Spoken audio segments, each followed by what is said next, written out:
Hello, OET warriors. Welcome back to our channel. Are you struggling with the OET speaking test?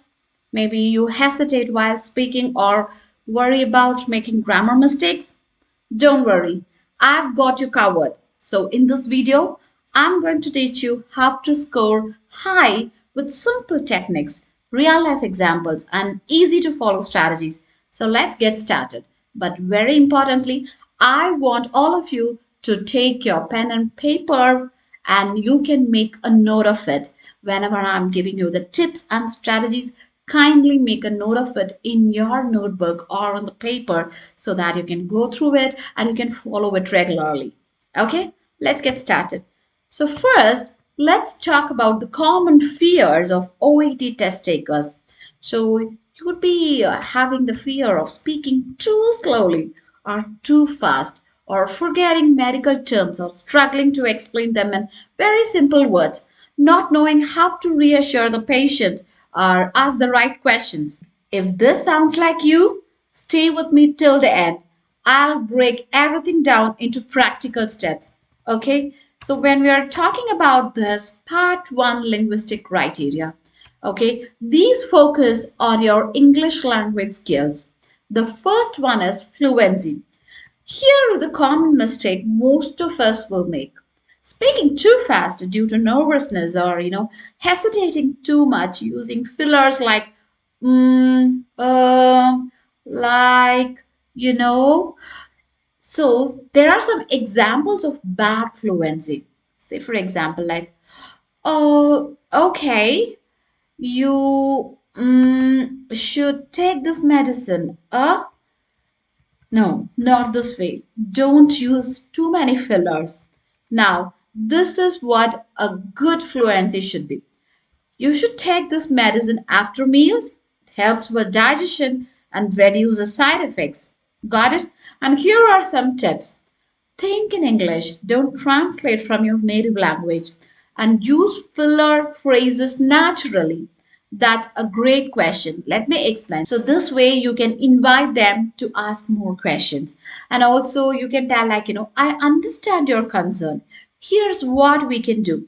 And also, you can practice chunking, like, speak in meaningful phrases, not word by word. Say, for example, if you are saying, like, take this medicine after food. No, not like this. Say it as a, like, in a fluent way. Take this medicine after food.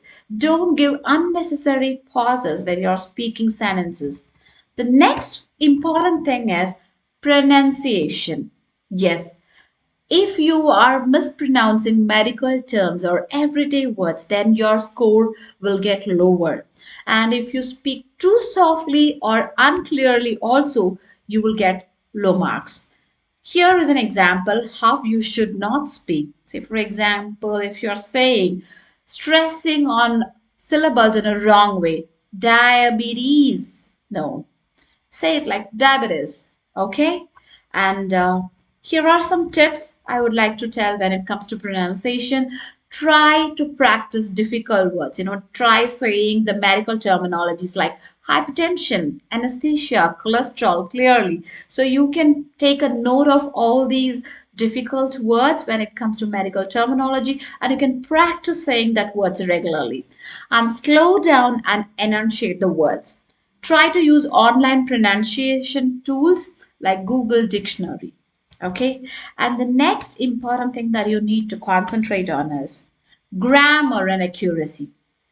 Using the wrong tense or missing words in a sentence, that's a common mistake, like, most of us makes. Say, for example, if you're mixing singular with plural forms, you has fever since 2 days. Do you think is this grammatically correct? No. We have to ask, like, have you had a fever for the past 2 days? This is how the sentence or the question should be framed appropriately as per the grammar rules. We have learnt about the subject verb agreement, right? So that plays a major role. And here are some tips for good grammar. So speak in complete sentences, use correct verb tenses, and you should take, like advice, when you're giving advice, you should take use words like should and would and then can, like this. And if it is like a past action, try to use like have you taken, and speak in a complete sentences. Okay. And the next one is vocabulary and appropriateness. When we're talking about vocabulary, the common mistake is like usage of complex medical terms with patients who don't even understand them. And sometimes if you are speaking in too direct or blunt way, whatever you wanted to convey the message to them, that will not reach them appropriately. Here is an example of poor word choice. So if you're saying like your condition is deteriorating, no, that doesn't sound proper, right? And the patient would not be able to understand the vocabularies or the medical terms that you are using. Instead, if you're saying like your health is not improving, so we need to monitor you closely. Got it? And if you are saying another sentence also, like I can give you an example, your child has an infection and might need intravenous antibiotics.